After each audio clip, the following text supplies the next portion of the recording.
Olá, tudo bem? Mais um Pode Nosso, eu sou Alexandre Correia. Como sempre, trazemos pessoas que têm história para contar. E hoje, com muito orgulho, né?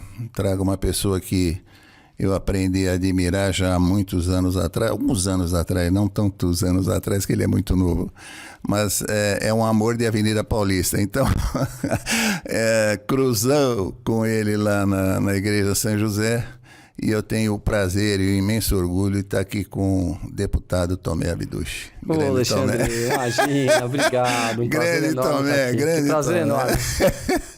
Tomé, aqui a gente fala da vida, não está se misturando muita política, nem coisa nenhuma e tal, mas é automático, né? As coisas vão se misturando. E eu falei antes de começar que eu comecei a gostar de você na Avenida Paulista, porque eu participei de tudo aquilo, milhões e milhões de pessoas, tal, os caminhões de som, aquela coisa toda, e eu comecei a ver você em cima do caminhão com a camisa verde e amarela, que a gente usava com muito orgulho, né, naquela época, e você discursando, eu falei, pô, esse cara vai longe, porque eu tenho 80 anos, então a gente tem um pouquinho de experiência da vida. O que começou em você a dar esse espírito brasileiro, político, vamos ajudar o nosso país? Aonde é que começou isso, Abduch? Obrigado pela pergunta, Alexandre. Obrigado. Porque você tem uma construtora, então, amigo, como é que funcionou isso? Eu vou contar um pouquinho da minha história, lógico, junto com a história do Brasil nesse momento. Certo. Eu venho de uma família simples financeiramente. O meu pai é gerente de uma loja há mais de 65 anos. Foi gerente de uma loja durante 65 anos. Um grande trabalhador, ele passou para nós princípios, valores, o que era a vida de sociedade, na Augusta Conscar Freire, chamava-se Firenze. Meu pai não era o dono da loja, ele era o gerente da loja. E eu, para poder, de uma certa forma, agradecer meu pai, né, por tudo que eu vi ele lutar, eu sempre tive um sonho que era poder dar orgulho a ele. Dar orgulho. Eu queria que meu pai olhasse e falasse, puxa vida, valeu tudo que eu lutei, tudo que eu me dediquei, e eu tenho um filho que me honra como pai. Princípios, valores, amor, carinho. Então, a minha trajetória sempre foi em valorizar o meu pai e minha mãe, sabe? Eu tenho muito amor por eles. E eu comecei a trabalhar com 16 anos. Estão vivos. Graças a Deus. Comecei a trabalhar com 16 anos como estoquista em loja de shopping. Foi meu primeiro emprego.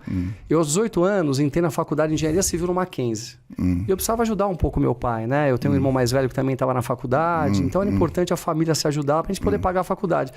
E eu fui procurar emprego. Só que a faculdade era integral. Então, eu não conseguia trabalhar. E, ao mesmo tempo, o estágio não pagava nada. Era muito pouquinho, que eu não ia conseguir colaborar para poder ajudar a família. Então, eu decidi naquele momento que eu ia empreender. Eu juntei 2 serventes do meu bairro. Como eu entrei na faculdade de Engenharia Civil, eu comecei a fazer pequenas reformas. Eu reformava banheiro, hall de entrada, andava com lata de tinta no ônibus. Eu sempre fui um grande trabalhador. Sempre acordei cedo, trabalhei muito. Que legal saber disso tudo. Tarde. E aos 23 anos eu já tinha mais de 100 colaboradores.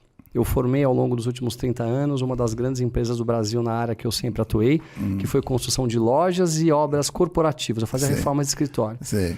Eu me sinto muito agradecido, sabe, por ter conquistado, né, uma vida um pouco mais tranquila financeiramente, poder ajudar meus pais. Eu nunca acreditei lá atrás que um dia eu pudesse conquistar tanta coisa. Mas eu percebi que com foco, dedicação, trabalho e mais do que tudo com integridade, as coisas dão certo. Acorda cedo, dorme tarde, tem um objetivo, tem um foco, um ideal, que as coisas acontecem. Em 2012, estavam começando aquelas primeiras mobilizações pelos 20 centavos. Não sei se você se lembra, os black blocs na rua. Foi ali que começou. Quebrando tudo, aquela loucura toda. E eu tive um momento naquela época que tocou muito a minha vida, estudantes, sabe? Os estudantes. Os secundaristas. Eles mesmos. Eu tive um momento na minha vida que me tocou muito. E eu vou dividir com vocês. Eu estava numa madrugada de inverno no Ceasa entregando cobertores. Toda vez que chega o frio me faz muito mal. Eu sou muito magro, eu fiz esportes, né, triatlon a vida toda, que deixa você com um índice de gordura menor. Então o frio é uma coisa que realmente me faz mal. E saber que no inverno tem pessoas na rua passando frio me toca muito. Então eu estou num mês de inverno, num dia de inverno, entregando cobertores no Ceasa, que é uma região muito pobre de São Paulo. Conheço lá. E ali não está o bandido, ali está o coitado, está o abandonado pela sociedade, está o drogado. Então eu vou lá entregar os cobertorzinhos. Tem um pouco de tudo. Tem um pouquinho de tudo. E eu entrego o cobertor para um rapaz, e ele pega na minha mão, e ele fala assim, moço, você podia dar mais um para minha menina? Ela tá ali, ó. Eu olho para o lado, eu vejo uma menininha de uns 6, 7 aninhos. Ela tava de blusinha de alça, de shortinho. Um frio lascado. Enrolada no jornal. E aquilo me emocionou muito. Toda vez que falo isso, eu me emociono. Aquilo me emocionou muito. Eu entreguei o cobertor, eu comecei a chorar dentro do carro. E eu sempre fui muito equilibrado na minha vida, em tudo que eu fiz. Mas eu me desequilibrei, eu engasgava com o meu próprio choro. E ali eu tomei uma decisão. Eu não vou ser mais uma pessoa que reclama. Eu vou fazer alguma coisa para poder ajudar o Brasil. E o que fazer para poder ajudar o Brasil num país continental, onde, né, a Brasília é um local totalmente distante da gente, onde está a classe política. E como estavam começando essas mobilizações, eu vou para Paulista. E eu começo a ver ali, né? E eu não entendia, Alexandre, naquela época, o que era política. Eu não sabia o que era poder legislativo, judiciário, executivo, o que era Supremo Tribunal Federal, o que era STJ. Eu não entendia o que eram aquelas coisas. Eu era como todo brasileiro... Você sabia que tinha? Sem saber que tinha. Eu era como todo brasileiro que no domingo ia votar e alguém dizia, vota no candidato tal. Eu não sabia quem era, de onde veio, qual era o partido, qual era a ideologia, o que podia fazer para o Brasil. A maioria de nós, durante um período, abandonou a política do Brasil. E eu comecei a compreender que era importante politizar as pessoas. Eu comecei a me politizar. E no momento que eu comecei a entender o que era política, o que podia ser feito, eu falei, puxa vida, eu preciso ajudar as pessoas a compreenderem isso também. E aí começa um movimento, a qual já existia, eu entrei bem no comecinho dele, que é o movimento nas ruas. E eu sempre... Você tem uma empresa nas ruas hoje. Na verdade, não é uma empresa, é uma associação, que é a Associação Brasileira nas Ruas, que é o movimento nas ruas, a qual eu sou o presidente e o porta-voz principal. Graças a Deus você é. Graças a Deus. A minha vontade era levar informação para as pessoas. E para isso, eu comecei a organizar pequenas manifestações. E eu mandava... sabe aquele caminhãozinho de gás que vem de pamonha, pequenininho, que tem um microfone para a periferia, chamando as pessoas para vir na Paulista se manifestarem contra a corrupção. Eu falava de corrupção naquele momento. Impressionante, não aparecia ninguém. Ninguém. E aí eu fui compreender que num país onde a renda per capita é de R$ 1.360, e para explicar para vocês o que é a renda per capita, para quem não compreende com clareza, é somar o que... Imagina que você tem lá na tua casa, no teu bairro, um monte de pessoas. Soma o que todo mundo ganha e divide pelo número de pessoas. A média é de R$ 1.360. O que acontece? Num domingo, para um pai, uma mãe e um filho irem até a Paulista ou para um lugar de uma manifestação, é um ônibus de ida, um ônibus de volta, 3 pessoas e um lanche. No mínimo R$ 50. Com R$ 1.360 de renda per capita, a pessoa pelo CLT recebe 900 líquido, aluga uma casa numa periferia, pagando 400 ou 500 reais, sobra para ela algo na casa de R$ 400 para passar o mês, para se alimentar, para comprar remédio, para comprar roupa, para poder viver. Então essas pessoas mais pobres não têm a menor condição de se manifestarem. É verdade. E aí nós entendemos que as mobilizações iam acontecer pela classe média. E começamos a focar a nossa energia na classe média. Rede social, comunicação voltada para a classe média, começou a aparecer 1.000. 2.000, 5.000, 10.000, um quarteirão lotado. E aí começa a Operação Lava Jato, que passou o Brasil a limpo. E aí as multidões foram para as ruas. E eu sempre me preocupei em ser muito respeitoso com instituições, muito respeitoso com pessoas. Nunca fiz nenhum tipo de ataque a uma instituição, a uma pessoa. O que me manteve sem nunca ter nenhum tipo de processo, mas sempre sendo uma voz. E eu dei muito a minha cara para bater. No ano 2018, a gente teve a eleição do presidente Jair Bolsonaro. Eu trabalhei muito por isso. Eu queria uma mudança no Brasil. Eu que vi de dentro o que acontecia. O Brasil era um balcão de negócios. Eles assaltavam o Brasil. E que sempre com um discurso que ele parece que é um discurso politicamente correto. Eles mentem para a população. É demagogia tranquila. É demagogia total. E, infelizmente, eles enganam as pessoas. Enfim, trabalhamos bastante, o governo começa. Eu sempre trabalhando para as pautas propositivas. Não que não hajam críticas, claro que há críticas, não tenha dúvida. Mas eu vi um Brasil pela primeira vez diferente. Eu vi um Brasil onde não havia mais a tal política de coalizão. E eu vou explicar para vocês o que é isso. Na época do Fernando Henrique Cardoso, ele criou a tal política de coalizão que entregava ministérios de porteira fechada para partidos políticos. E o que significa porteira fechada? O partido político que recebia o ministério ou uma estatal tinha a carta branca. E dali vinha todo o dinheiro da corrupção e dali vinha o dinheiro para eles poderem enriquecer. Faz o que quer com orçamento e faz o que quer com o ministério, faz o que quer com tudo. Assaltavam o Brasil. Pela primeira vez, eu vi isso acabar. E eu vi pessoas sérias e responsáveis estarem preocupadas em fazer uma gestão dos ministérios das estatais. O que levou o Brasil para um volume significativo de recursos, para que as empresas estatais começassem a dar lucro. Nós percebemos inúmeras melhorias no Brasil, mas inúmeras melhorias no Brasil. Só que, infelizmente, como se cortou, né, aquele volume de capital que era enviado para a classe política, parece que essa turma toda do sistema se levantou para poder derrubar um presidente. E aí se criaram narrativas, se criaram situações que a gente viveu ao longo desses últimos anos que somente afastaram a população. E acabaram criando nós contra eles, negros contra brancos. Eu não acho, o que você falou é totalmente correto, sabe tudo. Mas eu não acho que seja só o negócio político. Quer dizer, a imprensa tem um papel preponderante nisso aí. Quer dizer, a imprensa, uma parte da imprensa, haja visto a Jovem Pan com o Globo, com isso, com aquilo, quer dizer, estou situando isso, não é que você está falando da Globo, não é isso. Mas tiveram um papel preponderante, porque secou a torneira do dinheiro para a publicidade deles, e isso aí, eu vi até o Bolsonaro falar uma coisa, quer ver mudar o clima? Faça um anúncio lá do Correio e fala que o Correio entrega a carta. Quer dizer, tá ótimo, quer dizer, é só dar dinheiro para essa turma e eles começam a mudar. Isso eu senti e sei que foi um fato real. Quer dizer, a imprensa, uma parte da imprensa foi determinante por falta de dinheiro, ou por conluio, ou por algum motivo extra que ninguém vai saber quem é e não consegue provar, mas por falta de subsídios para essa empresa, começaram a falar mal. É aquela imprensa esportiva que leva dinheiro para falar bem do fulano, leva dinheiro para falar mal do fulano. Quer dizer, não são jornalistas, não são camaradas de nível. Você não pode provar isso, mas é um fato que você vê. A gente não consegue mudar o Brasil pela cereja do bolo, né, que é um presidente da República. Sem dúvida. Eles estão há muitos anos entrando nas bases nossas, nas bases. E o jovem do Brasil, como um jovem em qualquer parte do mundo, ele é muito motivado pela informação que ele tem. O jovem é jovem. Mas a informação, o jovem quer ajudar o meio entendeu, ambiente. Né? Quer dizer, você escuta a Rede Globo no Brasil todo, você vê lá em cima, no norte, nada contra. O jovem, ele quer ajudar, ele quer ajudar o meio ambiente porque é uma coisa maravilhosa. O jovem, ele quer fazer trabalho social. O jovem quer mudar o mundo. E, infelizmente, eles passam uma orientação totalmente distorcida da realidade do que a política é. Eles dão uma cara de acolhimento e, na verdade, o que eles fazem é se utilizar dessas pessoas contando para elas falsas narrativas. Mas a narrativa é bonita. O meio ambiente, as pessoas, tirar os mais pobres das ruas. E eles vão roubando, assaltando e colocando uns contra os outros. É uma coisa incrível. Eu, por exemplo, eu venho de uma família de pais imigrantes. A minha mãe é uma moça italiana, ela nasceu na Itália e meu pai é filho de sírio.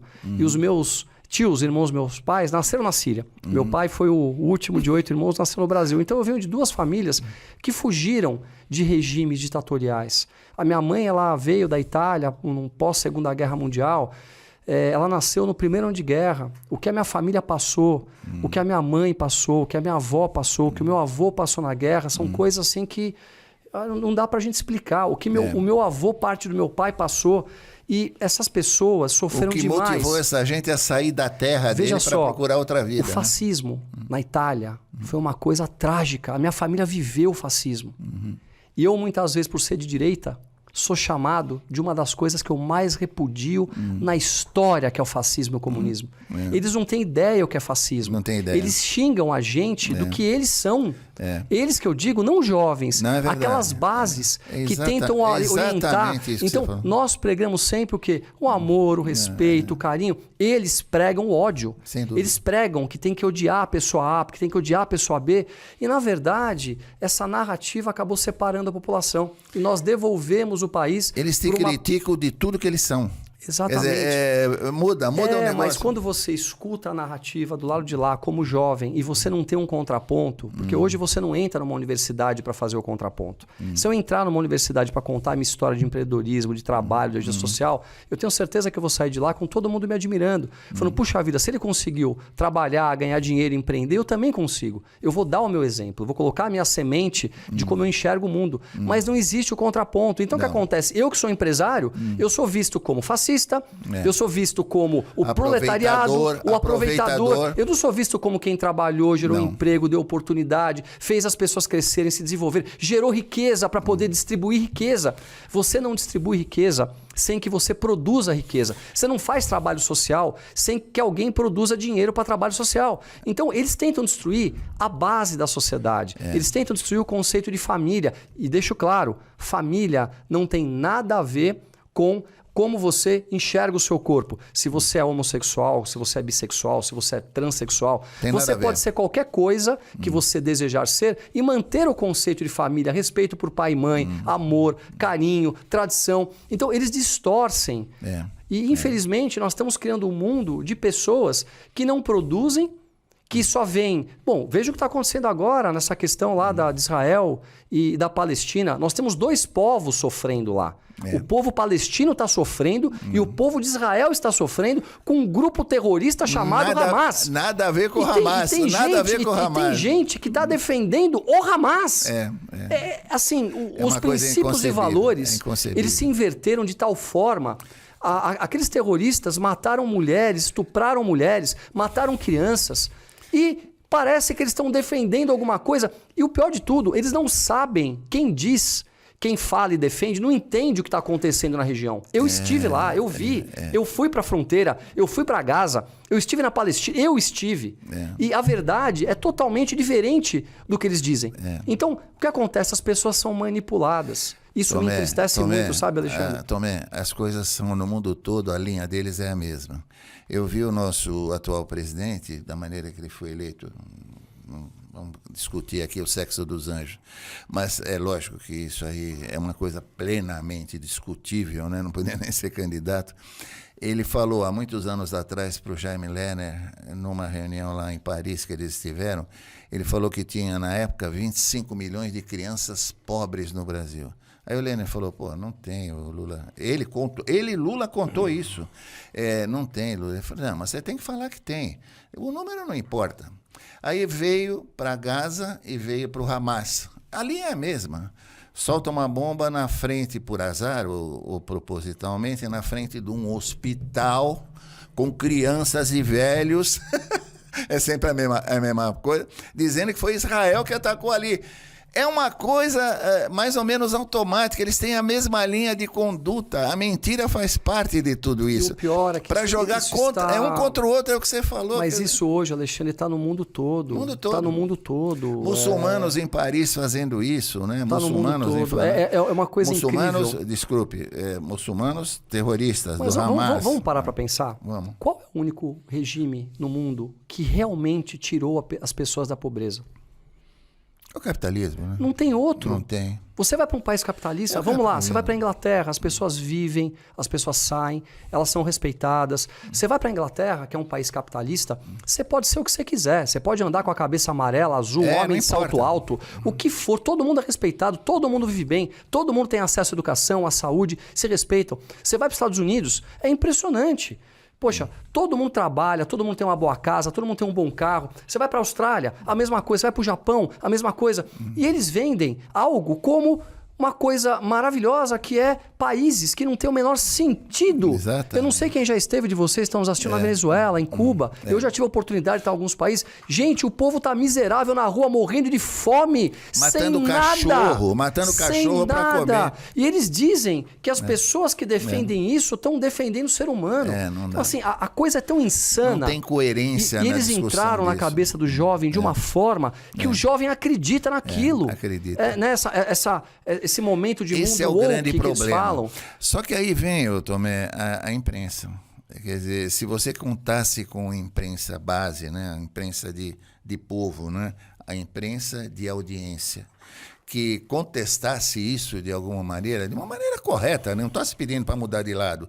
Quer dizer, fala o que é. Fala o que o jornalista devia fazer, a verdade, né? Então, se eles proliferassem esse tipo de notícia, eu acho que esse jovem começava a mudar, porque ele escuta isso. Então, ele escuta o isso. importante é que as pessoas tenham a oportunidade de ouvir as duas histórias e formarem a sua própria ideia, porque eu entendo que existem... O cara vai defender o Hamas. Mas vamos lá, Se a pessoa está lá para defender o Hamas, não tem lógica. No meu ponto de vista, é uma pessoa que não tem a menor noção do que é o mundo, defender um grupo que está...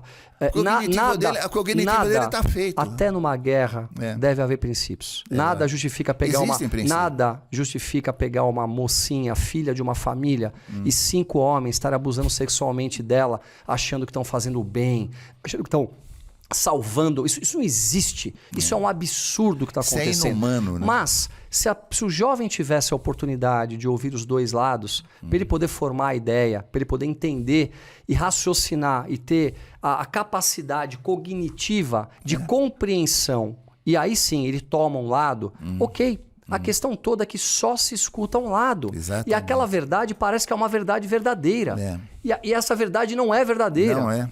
Não é verdadeira. Tanto que no comunismo morreram mais de 100 milhões de pessoas. Mas parece que a gente fala, eles não compreendem. No fascismo morreram não sei quantas milhões. No nazismo não sei quantas milhões. São regimes totalitários que ninguém de bem aprova. A gente quer o quê? Liberdade de expressão para todo mundo. Que as pessoas possam ser o que elas quiserem ser. Que elas possam ter o direcionamento sexual que elas quiserem. E devem ser respeitadas. Liberdade. Eu sou cristão. Eu sigo uma maneira de viver cristã dentro da minha casa. Mas se a pessoa quiser viver uma maneira progressista, ela tem o direito dela, ela deve ser respeitada. Agora eu também quero ser respeitado. O problema é que perderam o respeito por o que nós eventualmente queremos ser. E parece que a minoria ela tem que ser projetada para todos. É verdade. Então, ou seja, ser branco, ser bem de vida, né? Você não ser... É crime. É crime. Pô, mas quer dizer, inverteu então? Isso não é preconceito? É totalmente ao contrário. Você entende? Então eles vendem uma coisa que eles mesmos fazem. E eles não percebem que estão fazendo isso porque eles acham que estão defendendo alguma coisa. Então é tão complexo, Alexandre. É tudo mentiroso. Por exemplo, eu vi um filme ontem do Hamas. E eles passam esse filme. Quer dizer, salvando uma criança. Israel, que também não tem nada de bobo, né? O Netanyahu só tem cara de bobo, ele não tem nada de bobo. O serviço de Israel, o serviço secreto, provaram que aquilo é um boneco.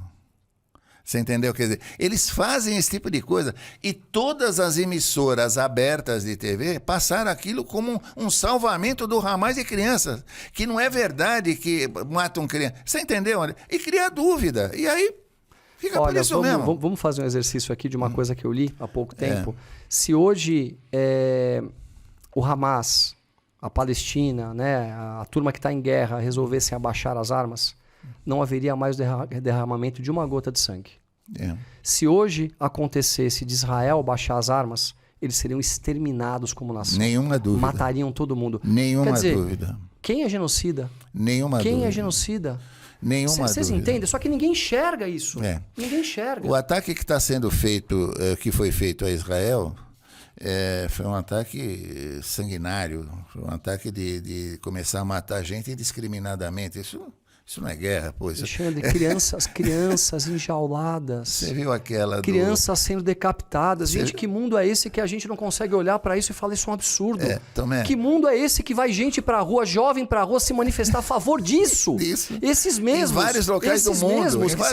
Esses mesmos que se você for no meio ambiente e comer um ovo de tartaruga, eles viram o mundo de ponta cabeça. Vira. É verdade isso. Bom exemplo. Você entende? Bom exemplo é tão absurdo, só que essa juventude que ser humano é esse que pega uma mulher grávida, mata a mulher grávida, corta a barriga dela, tira a criança e mata a criança? Porra! Mas e uma pessoa e um cidadão... Não dá para conceber um cidadão, isso.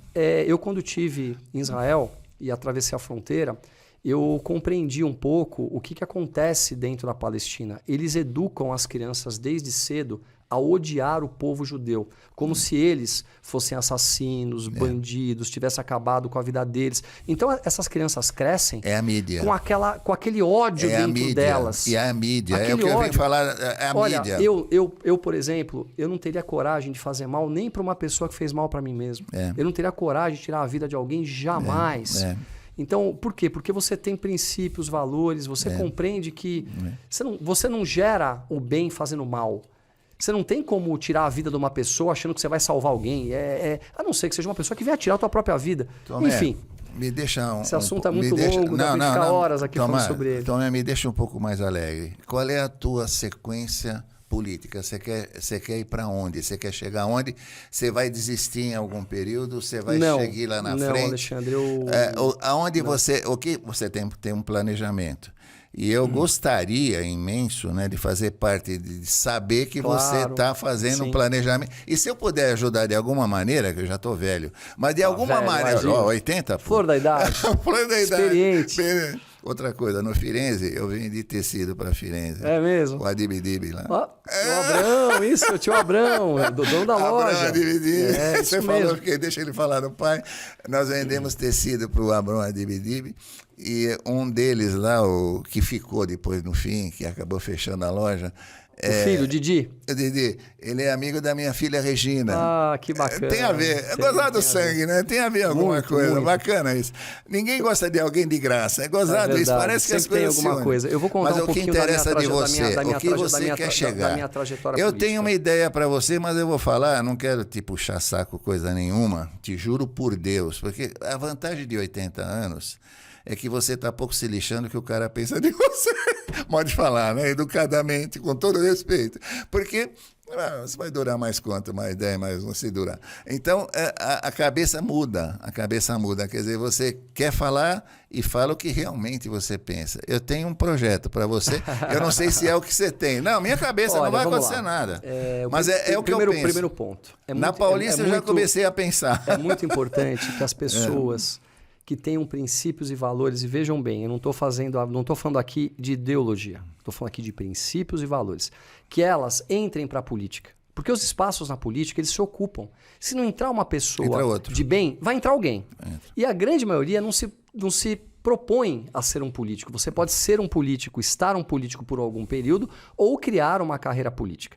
E eu percebi que estando dentro da política dá para fazer uma grande diferença. E se mais e mais pessoas entrarem que tenham princípios e valores, a gente muda o Brasil. Agrega. Se a gente permanecer, as pessoas de bem, calados e deixar os espaços vazios, vão entrar pessoas que vão se apropriar daquilo para poder roubar, para poder enriquecer. Eu tenho uma ideia de ter uma vida longa política. Eu me encontrei na política. Eu estou muito feliz. Pela primeira vez na minha vida, eu me reconheço. Eu me sinto parte de algo. Eu estou extremamente motivado. Então, a minha carreira política tende a ser longa. E numa carreira longa, não dá para a gente ter ansiedade. Eu entrei... Estou aprendi bastante como funciona a Assembleia Legislativa. Há 6 meses atrás eu não tinha ideia, hoje eu já tenho ideia. Então eu estou cada vez mais aprendendo, me aproximando das pessoas que eu acho que são importantes, entendendo como funciona o Estado, como funciona a Prefeitura, como a gente faz para mudar tudo, como que o sistema político funciona, para que eu tenha uma longevidade. Eu tenho um grande sonho, óbvio, de estar num cargo executivo. E o que seria um cargo executivo? Seria um prefeito, ou um governador, ou um presidente do Brasil. Tenho muita vontade, eu sonho nisso.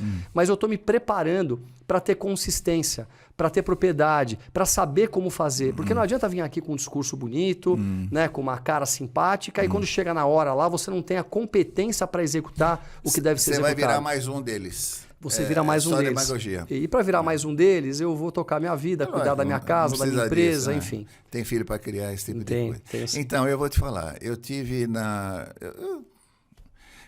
Paulista, eu olhei, depois começou a ver, depois não sei o quê, depois eu vi que você fez uma parceria com o Salles, que também é uma pessoa do bem, me pareceu. Foi criticado ser ministro, eu acho que ele deu cabeçada ali, não devia ser ministro. Eu estou falando opinião minha. Quer ser candidato a prefeito, não sei se é hora, quer dizer, eu tô falando, problema meu. Embora tenha que ter alguém para combater o Boulos, né? Então eu imaginei que você vai ficar 4 anos. Olha eu dando como deputado? Eu dando ordem pro Tom, né? 4 anos como deputado, aí depois você vai virar deputado federal, nenhuma dúvida.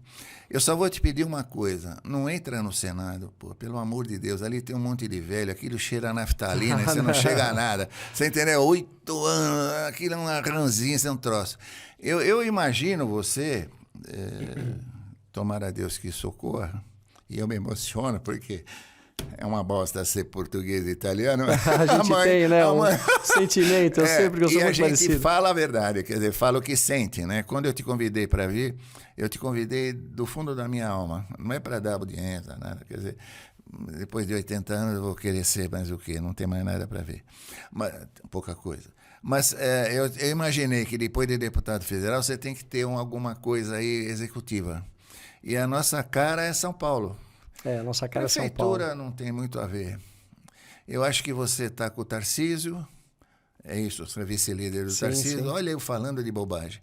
O Tarcísio vai, você encaixa aqui, olha, já estou encaixando tudo certo. E depois é você. Eu penso isso, porque eu não vejo, sinceramente, eu não vejo uma pessoa do bem, assim, uma pessoa realmente do bem, porra, porque eu tenho experiência de vida. Eu não vejo. Quer dizer, mesmo o Salles, mesmo tudo, quer dizer, o Salles é um puta cara, legal, bacana, mas não vejo, entendeu? Quer dizer, não vejo, assim, uma coerência de raciocínio, opinião pessoal minha. Não desiste, cara.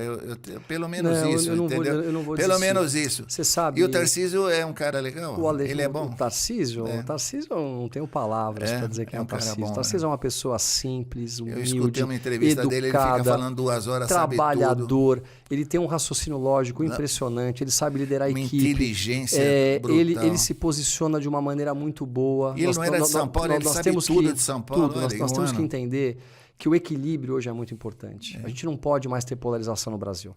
Não dá para uma pessoa olhar para mim e me odiar porque eu sou de direita. Eu não posso mais olhar para uma pessoa porque ela é de centro-esquerda e odiar ela. Isso está errado. Mas essa turma antiga tem que ir acabando. Errado. Essa turma antiga... Por isso que eu estou dando 2 eleições, para essa turma antiga assumir esses políticos. Agora, assim. nós temos pessoas muito boas na política hoje. O próprio Salles é uma delas. Sem dúvida. Olha, o Tarcísio é uma delas. A maioria dos secretários... O Derrite, que é nosso secretário hoje de Segurança Pública, é maravilhoso. Em Brasília tem muita gente séria. Você esteve hoje na Rota, né? Eu tive na Rota... Foi ontem né, que teve o aniversário da Rota. Foi muito legal, foi muito bacana. Tem muita gente bacana na política. O importante é a gente compreender que as decisões da política são decisões de grupo. Eu sei. Você não decide que você quer ser governador. Você não decide que você quer ser prefeito. O grupo decide. Mas tem que trabalhar para isso. Tem que trabalhar para isso. Agora, uma figura expoente como você está sendo, é uma figura a ser considerada. Eu me sinto lisonjeado, né, de poder hoje estar servindo o meu país, servindo a minha pátria. Eu, quando escuto o hino nacional, é o que eu tô te pedindo, cara. Eu me emociono, não desiste. Eu tenho muito amor por pessoas. O meu desejo é fazer o bem, é poder fazer alguma coisa que olhe para trás quando eu tiver a sua idade e eu diga, puxa vida, eu contribuí de alguma maneira pelo meu país, sabe? Eu entreguei o meu melhor, eu dei o meu coração. E a gente trabalha, sabe por quem? Pelas pessoas mais pobres. Por elas. É por aquela pessoa que pega 3 horas de ônibus, é por aquele jovem que merece uma oportunidade, é pelaquela mãe que sofre na porta de um hospital, é pelas pessoas que estão na fila para conseguir um exame ou eventualmente uma cirurgia. São por essas pessoas. Esse é o espírito da vida pública. É você poder fazer o bem, é você entregar o teu amor, o teu coração, a tua competência para poder ajudar os outros. E se a gente não conseguir unir o Brasil em cima de uma causa, se a gente continuar com essa separação e ficar discutindo coisas que não levam lá a lugar nenhum, a gente discute banalidades. Toda vez que você vai num programa, as perguntas são sempre as mesmas. Você é a favor do aborto ou contra o aborto? Você é a favor de A ou a favor de... Sabe aquelas perguntas que... eu estou preocupado em gerar economia, em gerar emprego, e fazer aquela pessoa que não tem o que comer ter a oportunidade de levar comida para casa, gerar riqueza. Quando gera riqueza e ela começa a consumir, a indústria vende mais, você tem o distribuidor vendendo mais, a ponta que é o varejo vendendo mais, você gera mais imposto, você gera mais emprego, e você roda e tem mais dinheiro para fazer social, e tudo vai para frente. Essa é a beleza de você conseguir fazer com que o país vá para frente. Por isso que não existe uma outra pessoa, uma outra forma de você melhorar a vida das pessoas que não seja o capitalismo. Não existe. Se alguém está te contando alguma coisa diferente do que isso, se informe, leia, compreenda os países que dão certo e compreenda os países que dão errado. Veja a Argentina, era um dos países mais ricos que nós tínhamos na América do Sul. País mais caiu rico. Na mão da esquerda. Nós temos hoje lá mais de 40% de miséria. Gente, como assim? Venezuela. A Venezuela era um país maravilhoso. Maior Agora, produtor de petróleo. Como a gente pode ter um exemplo dessa gestão como algo que a gente queira para nós próprios? Então, assim, virou tanta loucura, mas como a briga virou ideológica, as pessoas acabam acreditando nessas coisas. Não, mas fotos de Cuba, por exemplo, é lógico que o Batista antigo é do meu tempo, devia ser tirado, que era um sujeito que não deveria governar Cuba naquele tempo, estava entregue para os cassinos, estava bandeira vida americana, tudo bem. Só que Cuba hoje, amigo, tem um Ford de 1948 rodando lá. É um regime socialista que não... O cara não vive, cara. Ele não tem nada, ele não sabe o que é nada. Não sabe nada. Isso é o oposto do que eles vendem, que eles querem fazer. Exatamente. Ah, nós vamos acabar com a miséria. Não, mas veja fotos. Como né? acabar? Vê Olha fotos. lá, olha o que está acontecendo. Então, assim, as pessoas precisam abrir os olhos e tentar se informar um pouco mais para poder formar uma opinião concreta do que acontece. Pergunto a você, você prefere viver na Austrália ou você prefere viver na Venezuela? Pensa em segurança, em família, em oportunidade, em trabalho. É tão óbvio tudo isso. Agora, por que a gente não prega respeito para que as pessoas se respeitem, cada um possa ser da maneira como ela quiser, andar vestido como quiser, ter a divergência sexual que quiser, e a gente se respeite, mas dentro de uma sociedade que dê para ambas as partes a oportunidade de trabalhar, de cuidar das famílias, de ganhar dinheiro, de poder ter o mínimo necessário para que você tenha uma vida saudável, que você tenha um bom hospital. Como que nós vamos fazer uma igualdade num país onde todo mundo é igual na miséria? Porque não dá para transformar todo mundo igual na riqueza, porque alguém tem que gerar riqueza. Socializa a miséria. Agora sim, olha só. Quem falou isso? Socializa a miséria. Eu acordo todos os dias 5 da manhã, eu começo a trabalhar por volta de 6h30, eu não paro antes das 11 horas da noite, eu me dedico, eu dou minha vida para poder trabalhar. Eu vou lá e compro um carro um pouco melhor e as pessoas acham que eu sou culpado. E o outro que acorda às 10 da manhã, que vai 5 horas da tarde tá em casa, que trabalha a metade, ou não tem um carro, anda de ônibus, e a culpa é minha que ele não tem. Não, eu estou me dedicando. Pede para ser mandado embora para pegar auxílio. Não dá para transformar diferentes em iguais. Quando você fala na questão financeira, não dá. Não e de dá. qualquer maneira, deve haver a pessoa que produz a riqueza para que se distribua. Para quê? Para que não falte o mínimo necessário para ninguém. Exatamente. Então essa é a maneira como eu enxergo o mundo. Você vai continuar? Muito, firme e forte. A Assembleia é boa de trabalhar? Muito. A Assembleia, eu estou muito animado. Eu acho que eu entrei numa gestão um pouco diferente das gestões passadas, que eram gestões muito polarizadas, com muitas brigas. Eu percebo que nós estamos conseguindo votar o que é importante para o Estado. Né? As Entrou a lei da votações. Sabesp lá agora, né? Agora estamos falando de privatização da Sabesp, que é um assunto muito importante e que precisa ser bem explicado, porque eu não sou a favor de privatizar o mundo. Sim. Eu acho que algumas coisas devem ficar no Como Estado. vai privatizar? Nós temos de que ficar jeito vai segurança, privatizar? educação, saúde, outros itens importantes do país devem ficar com a mão do Estado. Porém, existem empresas que não faz sentido que estejam na mão do Estado. Então, a Sabesp tem um estudo muito claro para ela. É importante que as pessoas se interem para poder compreender. Não adianta ficar ouvindo lá, olha só, privatizaram na Argentina, deu errado. Privatizaram na França e deu errado. É aquela pessoa que repete. Na Argentina deu errado porque dolarizaram.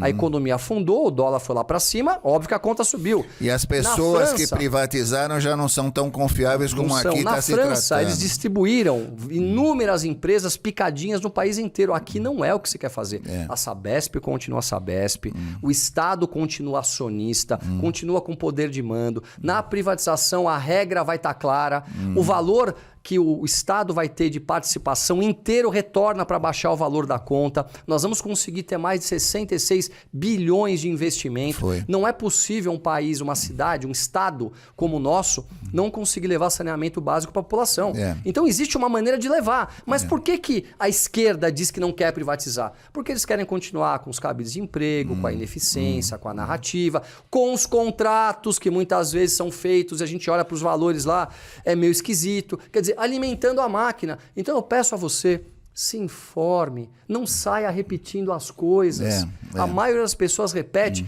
Eu já fui chamado de fascista. Aí eu perguntei, o que é fascismo? Agora, já depois de deputado? O que é fascismo? Não sabe. O fascismo é comunismo. É uma política ditatorial baseada no poder, onde você não tem liberdade de expressão, onde o Estado controla tudo. O fascismo é o comunismo com um nome diferente. E eu odeio essas duas políticas. Vocês entendem? Isso que você odeia, eu odeio também. Você reparou que todo esse regime totalitário, a primeira coisa que faz num país onde eles assumem é eliminar a classe pensante. Totalmente. Eliminar a classe média, tirar os pensantes, tirar tipo você, eu, um outro qualquer, né? Eu fico emocionado. Tirar um negócio assim para que essas pessoas não deem o recado que deve ser dado. Quer dizer, não seja um contravapor a essa mentira que eles estão colocando. Você sabe, Alexandre, eu organizei as manifestações nos últimos 10 anos. Eu nunca vi uma confusão. Famílias, senhores, senhoras, eu nunca vi uma vidraça quebrada. Eu estava lá. Eu nunca vi um problema. Eu estava lá. Nada, as pessoas até limpavam o chão. Eu estava lá. Eu já tive a oportunidade de ir em manifestações da esquerda. É impressionante. É impressionante. Mas fomentam eles quebram, a desordem. eles põem fogo, eles tacam pedra, eles brigam com a polícia, eles escondem os rostos, drogas rodando no meio. É um discurso pesado, um discurso de ódio para a família. Então, eles pregam que o amor venceu o ódio. Opa, mas quer dizer, eu sou o ódio, não sou o amor? Você entende? É o contrário. É o contrário. E muitas vezes, quem está lá no meio não percebe e começa a lutar por uma causa que ele desconhece, só porque as pessoas estão indo. Ele repete, é manada, é manada. E parece que é uma coisa... É legal, né? Você está lutando junto com uma turma para poder defender uma classe que é utilizada por eles. Eu, por exemplo, eu jamais admitiria um desrespeito ao homossexual. Se alguém desrespeitar um homossexual na minha frente. Eu jamais admitiria. Eu seria o primeiro a me levantar. O primeiro a me levantar para poder defender um negro. Que, poxa, a história do mundo, o que foi feito com eles... Pelo amor de Deus, como que pode haver um desrespeito a uma pessoa negra? O primeiro a me levantar. Agora... A esquerda, ela se utiliza. Isso, interessa para eles. Interessa. Só que as pessoas não enxergam. Os jovens não conseguem compreender isso. Você sabe que eu penso assim, Tomé? Não devia estar se falando de preto e branco. Isso é tão óbvio. Quer dizer, foi o que disse o Dick Wolf lá americano. A repórter perguntou da CNN, perguntou se ele era racista, se ele tinha tido muito... É preto. Se ele tinha não sei o quê, ele falou, a senhora está falando do quê? De preto? Não. Preto, eu trabalho, eu tenho dinheiro, não sei o quê. A senhora não devia estar falando nisso. A senhora é negativa. A senhora não... Olha, você entendeu? Assim, parar de falar nisso, cara. Parar de falar nisso. Deixa eu contar para vocês uma história. Eu tenho uma amiga muito querida. Eu digo amiga porque é amiga que trabalha na minha casa. E que eu tenho muito amor e muito carinho por ela. E eu fui numa festa de casamento há pouco tempo atrás. Ela é uma moça negra. Que eu gosto muito, que eu tenho amor por ela, como se fosse uma pessoa realmente na minha família. E na festa de casamento, ela ajuda a cuidar do meu filho. Só que nós somos uma festa de casamento e eu não queria que ela fosse na festa para ficar lá de roupinha branca, de babazinha. Então eu convidei ela para ir na festa. Sim. Fiz questão que ela colocasse um vestido bonito, fizemos maquiagem, cabelo, para ela ir junto. E eu fui de mão dada com ela. Eu me admirei como houve preconceito a ela. Houve. Eu vou te falar que essas coisas existem, sabe, Alexandre? Mas não é só preto, e a gente não é. Mas eu digo assim, a gente também não pode fechar os olhos e achar que tudo é mil maravilhas, porque não é.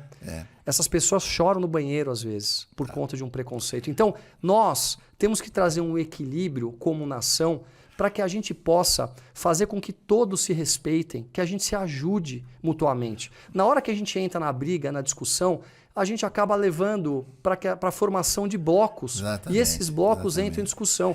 Então, eu procuro ser muito equilibrado. Tomé, mas não é só preto, não é só preto, japonês nem amarelo. Eu tive um negócio 30 anos na esquina da Pompeia com a Venâncio Soares, meu primo e eu. E era um negócio de lava rápido, troca de óleo e tal, não sei o que, ali na esquininha mesmo. Eu atendia as pessoas normal, oi Alexandre, não sei o que, famoso, né? Estava bem lá. Mas eu era meio gordinho, rasgava a calça de vez em quando, que eu manobrava muito carro, né? Eu trabalhava mesmo no pátio ali. E tinha um macacão. Não era todo mundo, porque a maioria eu conhecia, mas se eu abria a porta com o macacão, ele saía do carro, um branco. Eu era branco. Saía do carro, vai lá. Quer dizer, né? Você entendeu? Se eu tivesse de uma roupa normal, oi, tudo bem? Como é que você está? Quer dizer, esse tipo de preconceito existe, é o preconceito humano. Quer dizer, você não tem, mas não é preto só. Quer dizer, é preto, é branco, é japonês, é gay, é não sei. É o ser humano, o ser humano. Pautas, não é só preto. Essas pautas são pautas que a gente tem que tomar muito cuidado. Eu falo porque por mim. O que acontece? Uma parte se apropria disso. Exatamente. Como se uma parte defendesse e outra parte não tivesse nem aí.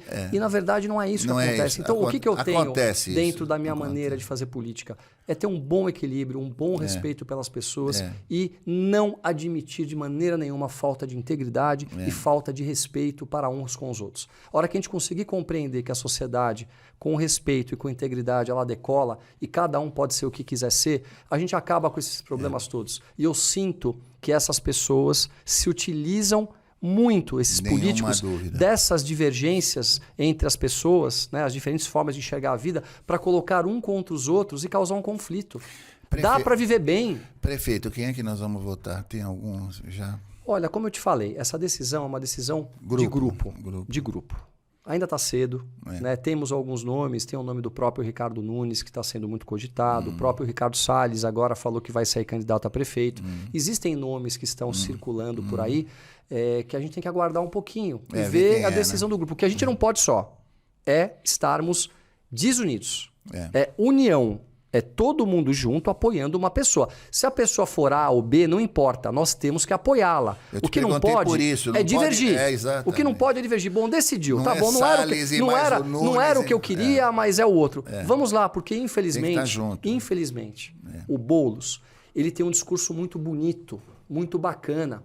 Mas ele não entrega o que ele diz que entrega. Ele se utiliza, ele ludibria as pessoas. Não dá para uma pessoa que teve no poder, junto com um grupo político durante tantos anos, ser simplesmente um invasor de propriedade privada. Pensa o seguinte, se coloca na situação de uma pessoa que está lá na rua, miserável, sem ter o que comer, numa situação completamente complicada, e você, em vez de trabalhar arduamente para dar uma casa para essa pessoa de verdade, como você faz isso? Com geração de trabalho, de riqueza, com tecnologia, né? com as secretarias trabalhando para tirar essa pessoa da rua e dar um lar para ela. Sim. Ele pega um prédio caindo aos pedaços, como aquele que desabou, né? Um exemplo, que não tem água, que não tem luz, que a pessoa não consegue usar um banheiro, ela não tem um banheiro para dar uma descarga, que não tem energia, que tem água, que tem pontos de ferro para cima, que uma criança pode se ferir, pode cair para baixo,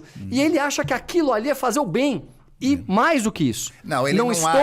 Ele não acha. Eu não estou acusando. Eu não estou acusando, tá? Mas dizem, e eu já ouvi muita gente falar, que se cobra aluguel desses locais. Vamos pensar no movimento MST.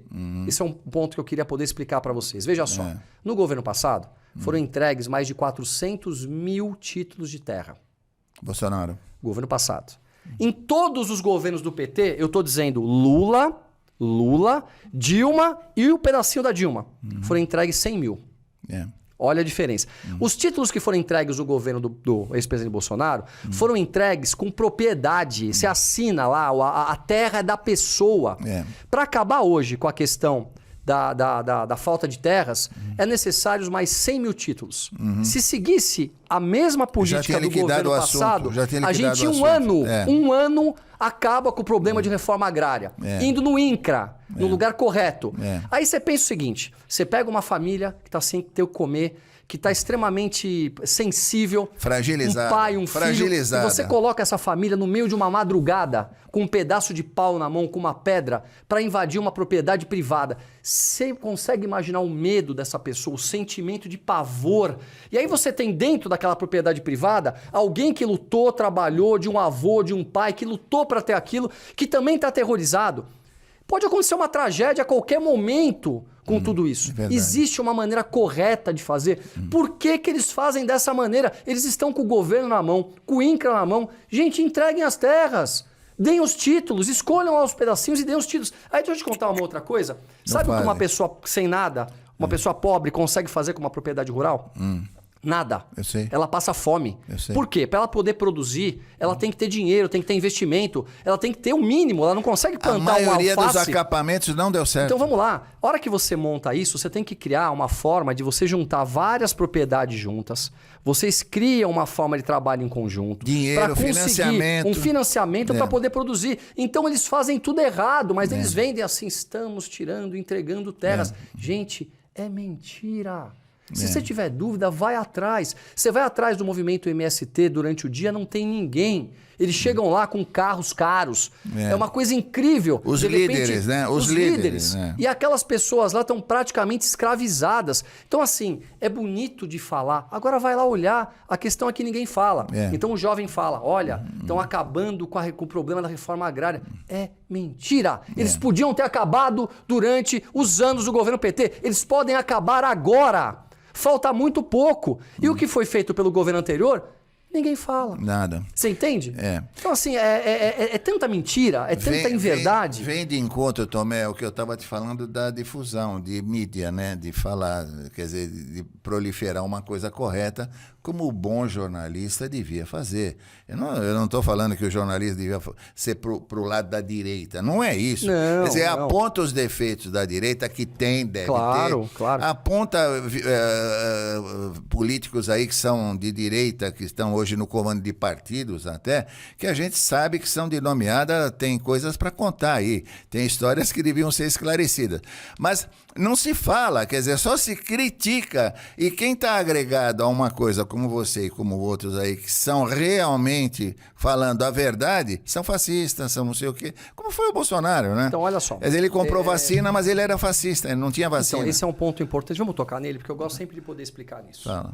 O Brasil nunca esteve atrás da 5ª posição do mundo de vacinas aplicadas. Ele só perdeu para países produtores. Quem eram? Estados Unidos, Índia, China, Israel, também. Inglaterra, se eu não me engano. Tem mais um no meio. O Brasil foi o primeiro país no mundo em vacinas aplicadas. Foram aplicadas mais de 600 milhões de doses de vacina. Essa é a grande realidade. Que o Bolsonaro ele não usava máscara? É verdade, não tenha dúvida. Que ele, eventualmente, não queria que se fechasse tudo? É verdade. E por que ele não queria? Eu vou dizer para vocês. Olhem só. A maioria das pessoas que tem uma casa, que tem uma condição financeira boa, ela consegue passar pelo Covid, conseguiu passar pelo Covid dentro de casa, pedindo iFood, vendo ali uma televisãozinha. Agora pensa numa parte gigantesca da sociedade que está numa comunidade que não tem água, que não tem esgoto, que as crianças brincam em esgoto a céu aberto, que moram dentro de um barraco com 4, 5, 6, 7 pessoas dormindo juntas, que não tem álcool gel e que não tem máscara. E aquela pessoa que sai para trabalhar de manhã para buscar o ganha-pão, para pegar o ônibus, vai pegar o ônibus. Para poder comprar a comida na esquina, para poder comprar a comida na esquina, ela não tem como sobreviver. Então ele estava tentando, do jeito dele, tentar trazer um equilíbrio para tudo isso. Só que assim, tudo se inverteu, porque a narrativa é tudo. Tem a gente dizem que nós perdemos as eleições por conta de uma cena que o Bolsonaro ele se mostra se sufocando.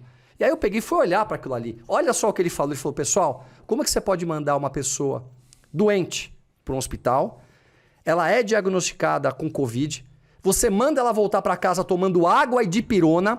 E a hora que ela estiver em casa com falta de ar, aí ele faz aquele gesto, ela volta para o hospital para ser entubada e morrer. Ele falou exatamente o contrário do que estava lá. Exatamente. Só que pegaram aquele corte e disseram que ele disse que as pessoas estavam sufocando. Então, assim, é tão absurdo. É revoltantemente absurdo. Faltaram com a verdade. Falam sempre. Sabe, eles não contam o que realmente aconteceu. É como a Amazônia agora. A Amazônia, por exemplo. Ela está queimando como nunca queimou na vida. O Amazonas está completamente coberto de fumaça. Cadê os ambientalistas? Nada. Cadê agora para bater? Quer dizer, as pessoas batem quando é um determinado lado. Eu estou preocupado com o Amazonas, como eu estava lá atrás. E agora mais ainda. Mas ninguém fala nada. Né? E os grandes ambientalistas, né? A molecada que se levantava, está todo mundo quieto. Então, será que é isso mesmo? Será que é esse modelo de mundo que a gente quer viver? Será que é esse modelo de mundo que quando morre um negro de uma comunidade, direitos humanos vêm? E quando morre um policial negro também, pobre, não aparece ninguém? É. Será que é esse mundo que a gente quer viver? Será que isso é direitos humanos? Quer dizer, é para uma parte da população? Não é para todos? Enfim, temos muita coisa para conversar, viu, Alexandre? Eu tenho que voltar aqui mais vezes. Precisa. Mas já sair daqui, vamos sair daqui com todo mundo que está assistindo, vou sair daqui com a certeza que você não vai desistir. Jamais. E que o futuro é promissor, jamais. se Deus quiser. Eu jamais vou desistir do nosso país, eu jamais vou desistir da nossa nação, eu jamais vou desistir de poder deixar algo de positivo e entregar um país para os nossos filhos melhor do que o país que nós recebemos dos nossos pais. Então, vocês podem contar sempre com o meu amor, com o meu carinho, com o meu trabalho, com o meu empenho, com a minha integridade. Vai ter. E com a minha vontade de construir um Brasil melhor. Saio daqui feliz. E o que eu pensei vai valer. Posso dar o recado da Patrícia lá? Deve. Daquele negócio lá que eu te falei antes, Deve, que é lá de Barretos, do Hospital do Câncer. Não tenha dúvida. O Grande Prata, né? Que ele procura... Ele teve no Pânico. Ele procura, com o Emílio lá, ele procura dinheiro em todo lado, coitado, porque é tudo gratuito, vai gente de todo lado ali, eles têm casas, você sabe disso, né? Eles têm casas para hospedar os parentes dos caras que estão sendo tratados de câncer. É um trabalho monumental, né? Então a Patrícia é uma pessoa que também está se tratando lá. Eles estão bolando, junto com a Tereza Junqueira, que é uma amiga nossa lá da igreja, um baile. Olha que legal, até a ideia é promissora. Um baile dia 11 de novembro, às 20 horas, em Novo Horizonte. Procure a Patrícia, 17 é o código, 997-260757. Vou repetir, 17 997-260757. A Patrícia sabe tudo lá desse baile, e se você não quiser dançar, você também fala com ela que ela vai arrumar um jeito de você colaborar de algum jeito. Tem camiseta para vender, tem um monte de coisa. Ajuda esse pessoal de Barretos que vale a pena. Tomé, fiquei feliz da vida. Eu também. Você é o que não resta a menor dúvida. Olha, muito obrigado. Acreditem no Brasil, tenham otimismo, acordem cedo, trabalhem, lutem, respeitem uns aos outros. É isso que a gente precisa no Brasil. E eu tenho certeza que com um bom caminho o Brasil vai dar certo. Obrigado por você ter vindo. Obrigado. Pessoal, muito obrigado. Hoje foi um pod nosso de primeiro mundo. Espero que vocês tenham gostado. Acreditem nesse homem que eu acredito faz tempo, já desde o tempo da Paulista com aquela camisa verde e amarela. Que Deus nos ajude, Tomé. Um abraço Fica a com todos Deus. vocês. Obrigado, pessoal. Um beijo a todos. Um abração.